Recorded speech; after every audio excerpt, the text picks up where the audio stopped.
Hey guys, welcome back to another video, and today we are going to be responding to all of the comments for all of the comments I got on my shorts.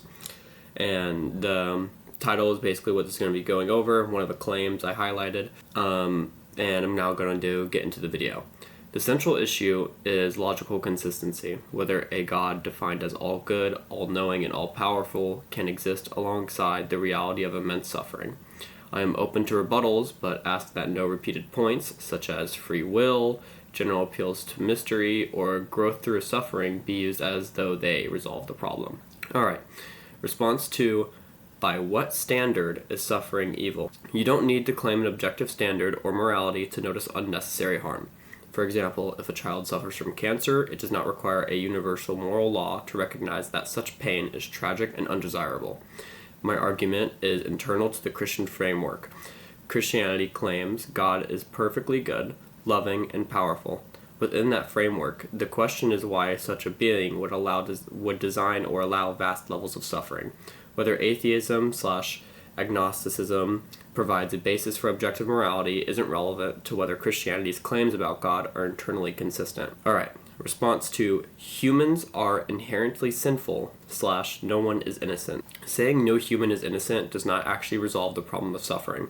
The punishment does not logically fit the scale of suffering we see in reality. For instance, mass starvation, birth defects, or natural disasters affect infants who cannot exercise rebellious will. If God is perfectly just and merciful, then allowing immense pain to those incapable of conscious defiance undermines the claim of pure goodness.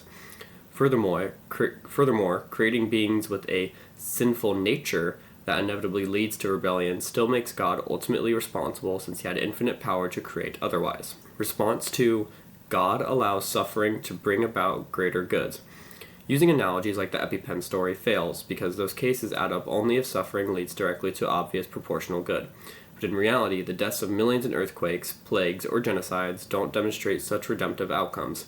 For an all-powerful God, there would be countless ways to reach greater good without permitting extreme, generations-long harm. Christians themselves debate whether every form of pain is necessary, which shows that not all believers accept that suffering always neatly fits God's plan. Response to, if God is real, why isn't suffering worse? This reverses the logic.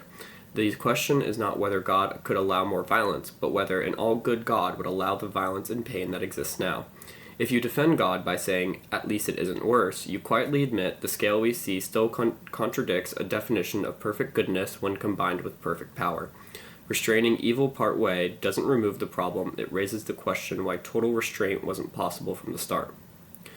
Response to, Satan causes suffering. Placing suffering at Satan's feet still leaves the issue intact, because God is defined as omnipotent and sovereign. If Satan can cause earthquakes or diseases that kill children, then God either allows it knowingly, making it intentional, or is unable to stop it, breaking omnipotence. Either option is inconsistent with the Christian God's three defining qualities, unless you redefine those qualities in more limited terms. Response to original sin and no free will. Citing the fall, Adam and Eve, and humanity's quote-unquote slavery to sin, again raises the same difficulty. An all-knowing God intentionally designed creatures who would inevitably fail the test he created. If the plan from the start guaranteed mass suffering, then it is neither perfectly good nor perfectly merciful by ordinary meanings of those words. Some Christians accept this tension under the framework of divine sovereignty, overriding our human sense of goodness, but others interpret Scripture differently. The existence of multiple theological approaches, Reformed, Arminian, Catholic, Eastern Orthodox, etc., shows there is no unanimous Christian answer. In short, you don't need an objective moral system to ask whether Christianity's own claims are consistent. Appeals to human sin nature, to God's hidden plan, or to Satan do not eliminate the contradiction that if God is omnipotent and good, he could have prevented generations of suffering without removing meaningful choice. The variety of Christian perspectives proves that this is not an easy or settled defense internally. The problem of suffering remains a serious challenge because it asks Christians to reconcile three attributes: omniscience, omnipotence, and perfect goodness, that, when measured against reality, do not seem to align.